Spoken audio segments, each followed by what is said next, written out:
হারুন আর রশিদ রহমতুল্লাহ আলাইহি এবং তার স্ত্রী সকালে হাঁটতে বেরিয়েছেন। দেখেন যে মরুভূমির ভিতরে এক পাগলা, নাম হচ্ছে বাহলুল, সে বাড়ির ডিজাইন করে, বাড়ি তৈরি করে।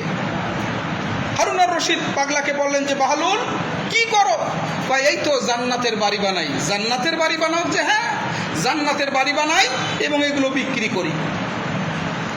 যে এগুলোর দাম কত? বাহলুল পাগলা বলল যে এটার দাম 1 টাকা। যে 1 টাকায় জান্নাতের বাড়ি পাওয়া যায় নাকি? যে হ্যাঁ, 1 টাকা। বাচ্চা হারুন আর রশিদ তিনি পাগলের পাগলামি ভেবে সেখান থেকে চলে আসলেন, কিন্তু তার সঙ্গে থাকা তার স্ত্রী 1 টাকা বাহলুল পাগলাকে দিয়ে বললেন যে তুমি আমাকে একটা বাড়ি দাও। ঠিক আছে, এটা আপনার নামে হয়ে গেল। পরদিন রাতের বেলা হারুন আর রশিদ স্বপ্নে দেখতেছেন তার স্ত্রী এবং তিনি জান্নাতের মধ্যে ঘোরাফেরা করতেছেন। ঘুরতে ঘুরতে বাদশাহ দেখলেন আলাদা একটা বিশাল প্রাসাদ, লেখা আছে জুবাইদা। এই প্রাসাদটা জুবাইদার। ওখানে একজন রক্ষী আছে। তিনি বললেন যে এটা কার? যেটা তো জুবাইদার দেখতে পাচ্ছেন। কয় আমি একটু ভেতরে যাব। কয় যে না, ভেতরে যাওয়া যাবে না, অনুমতি ছাড়া ওই প্রাসাদে যাওয়া যাবে না। যে তুমি জানো না আমি তার স্বামী, যেটা দুনিয়াতে ছিল, এখানে না। ঘুম ভেঙে গেল, চিল্লাচিল্লি করতেছেন। জুবাইদা বললেন কি হয়েছে, কি হয়েছে?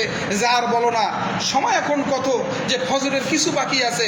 উনি আর ঘুমান না, কখন ফজর হবে, নামাজ হবে, আবার পাগলার সঙ্গে দেখা হবে।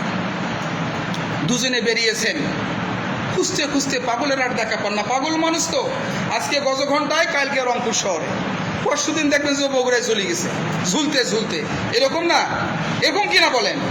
খুঁজতে খুঁজতে বাহলুলকে অনেক দূরে পাওয়া গেল। দেখে যে বাহলুল পাগলা ডিজাইন করতেছে, বাড়ি তৈরি করতেছে বালির মধ্যে। বাদশাহ বললেন যে বাহলুল কি করো? কই দেখতে পাচ্ছেন কালকের মতো আজকেও বাড়ি বানাই, জান্নাতের বাড়ি, আর বিক্রি করি। কই এটা কার? কয় যে কিনবে তার। কয় আমারে একটা দাও। নেন। যে কত টাকা? কয় বাগদাদের যে রাজত্ব আছে তার অর্ধেক আমাকে দিতে হবে, তাকে একটা বাড়ি দেবো। বাহলুল পাগলা এই কথা শুনে হারুন আর রশিদ বলেন কি পাগলামি করো? কালকে বেচলা 1 টাকায়, আর আজকে আমার বাদশাহীর অর্ধেক তুমি চাও? এগুলো গল্প বলতেছে নাকি? গল্প বলতেছি নাকি? নির্ভরযোগ্য কথা বলতেছি যে কালকে তুমি 1 টাকায় বেচলে আমার স্ত্রীর কাছে, আর আজকে তুমি আমার রাজত্বের অর্ধেক চাও। ফাজলামি পাইছো নাকি? কয় যে হ্যাঁ, আজকে নিতে হলে আপনার বাদশাহীর অর্ধেক দিতে হবে। কারণ কালকে যিনি নিয়েছেন 1 টাকায়, তিনি না দেখে নিয়েছেন। আজকে যিনি কিনতে আসছেন তিনি দেখে আসছেন, তাই রেটটা একটু বেশি। সুবহানাল্লাহ বলেন, আরো জোরে বলেন। আপনারা জান্নাত দেখে কিনতে চান না না দেখে কিনতে চান? যদি না দেখে কিনতে চান, অল্প দামেই হবে। সেটা মসজিদের ক্ষেত্রে হোক, এতিম দুঃখী অসহায়ের ক্ষেত্রে হোক। আর যদি মনে করেন যে দেখে কিনবো, তখন আপনার সমস্ত বাড়ি গাড়ি, মিল, ফ্যাক্টরি, ইন্ডাস্ট্রি, শরীরের সমস্ত রক্ত ফোঁটা দিয়ে হলেও ওই দিন কিন্তু আর জান্নাত পাওয়া যাবে না। যাবে নাকি? ওই দিন টাকার কোনো দাম আছে? সোনা দানার কোনো দাম আছে?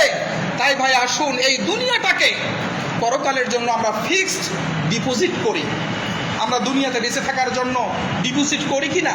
5 বছর, 7 বছর, 10 বছর পরে একসঙ্গে টাকাটা পাবো, সুন্দর করে একটা বাড়ি বানাবো, এরকম আশা থাকে না? ভাই টাকাগুলো একটা ব্যাংকে রাখবো, আস্তে আস্তে মুনাফা পাবো, বৃদ্ধ বয়সে বসে বসে খাবো, এরকম আশা আকাঙ্ক্ষা থাকে কি না? কিন্তু আপনার এই জীবন কদিনের জীবন বলুন তো? যে জীবন শুরু আছে শেষ নেই, অনাদি অনন্তকাল ব্যাপী যেখানে আপনাকে থাকতে হবে, সেই জীবনের জন্য ফিক্সড ডিপোজিট আপনার করা উচিত কি উচিত নয়? বলুন, উচিত কি উচিত নয়? একসঙ্গে বলুন। তাহলে অবশ্যই আমরা মসজিদের সমস্যাগুলি দেখব। অবশ্যই আমরা আমাদের প্রতিবেশী, গরিব, দুঃখী, অসহায় যারা সমস্যায় আছে, আমরা তাদের পাশে গিয়ে দাঁড়াবো। আল্লাহ পাক যেভাবে বলেছেন, আমার রাসূল যেভাবে বলেছেন, আমরা সেইভাবে আর্ত মানবতার সবাই নিজেকে উৎসর্গ করে দেব।